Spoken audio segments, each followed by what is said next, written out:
Hello everyone, it's D the Firefly bringing you personal finance from the garage. And today I want to talk about debt. More importantly, how to pay it off and why it's important.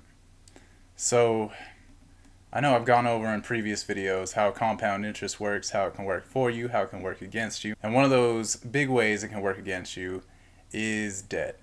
Now, when you're caught in consumer debt, which is like high interest credit cards, auto loans, things you personally consume and use in your everyday life, those tend to have higher interest rates, and those tend to be things that you might want to pay off a little quicker. And in order to pay those off, there's two schools of thought on this, two strategies. There's the debt avalanche method, and then there's the debt snowball method. So, let's get into it. The debt snowball method. Many people have probably heard this. It's when you pay off the smallest debt that you have first.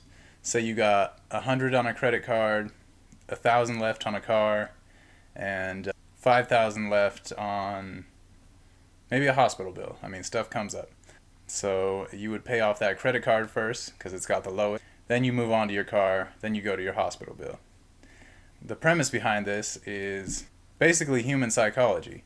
People like small wins. They like seeing their victories faster. You want something, you want it now. That's just how it is. I know that it's how it works for me, especially with, let's say, food. If I'm really hungry, I want to eat now. They've done a psych study where they give children a marshmallow, and they say, hey, if you wait 10 minutes, we'll give you 2 marshmallows. Most of those kids, they ate the marshmallow. Now, unfortunately, with personal finance, you kind of got to go against the grain if you want to succeed. You might have to wait for a while to get bigger returns, at least on paper.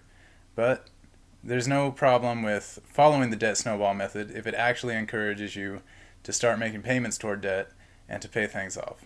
Now, a second way of paying off debt is the debt avalanche method.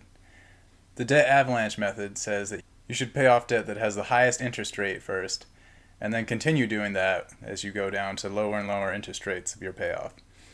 This is the most mathematically sound way to pay off debt, as you're going to, over time, pay off your debt quicker and pay less interest.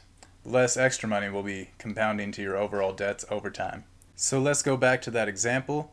You've got a credit card you owe $100 on. You got a car you owe $1,000 on. You got hospital bills you owe $5,000 on. Now, if the hospital has an interest rate of 2%, the credit card has an interest rate of 15%, and the car has an interest rate of 30%, then you would pay off the car because it's got the highest interest rate, followed by the credit card, then followed by the hospital bill with the low rate accordingly. And I know this is confusing, so let me just bust out a calculator right quick and show you exactly what I'm talking about. Hey, what's up? I'm back in the bubble. So, not been having the best luck recording this. This is trial 3. Let's see how it goes. This is your big equation right here, the one that scares y'all if you're scared of math. But don't worry about it, we're going to get through it. Now, A here is the amount of money you're going to accumulate after a certain amount of years. This could be accumulating for you or against you, whether it's a savings account or investment versus debt. And yeah, I'll get into that later. P here is your principal amount, the amount of money in the account right now, today, as you're looking at it. R is going to be your interest rate as a decimal. Interest rates are real important. You should know what your interest rate is on all your accounts, or at least have it written down somewhere. What it is on your savings accounts, what it is on your credit cards, what it is on your auto loans, your mortgage rates. Yeah, knowing these interest rates can really help you with these equations and just, knowing how much money you're going to need in the future, how much money you're going to get, how much you're going to have now, and just planning your life. Knowing's half the battle. N is going to be the number of times interest is compounded per year. Oh yeah, so they got the different terms, but it's kind of self-explanatory. Annual means your interest is going to compound once per year. If it says semi-annual, that means twice. Quarterly is going to be 4 quarters. Monthly is going to be 12. And daily, I guess that would be 365. I didn't know daily existed till I was doing research for this video. And then I think I got everything. Principal, rate, T, number of years the amount is deposited or borrowed for. So yeah. So let's look over here. Sheet 2. So let's say you have $100 in an account and it's at a 10% interest rate. Now that's really high. Very high, actually. Say you got it compounding annually. That's once. I think that's the lowest amount of money you can make. So, and then after 1 year, putting $100 in at a 10% interest rate, you would get $10. Or the amount of money you would now have would be $110. 10% of 100 is going to be 10. So say you do that another year. You're compounding now $110 at 10%.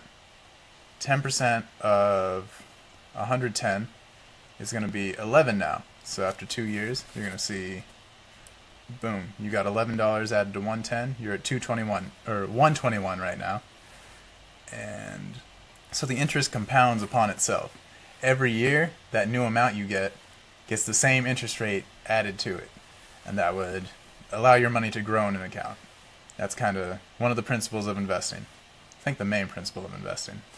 So if you look at this over like 10 years, now you're going to see you got, $259 in an account just by leaving money somewhere with a higher interest rate, doing nothing. You've more than doubled the amount of money you were going to make after 10 years.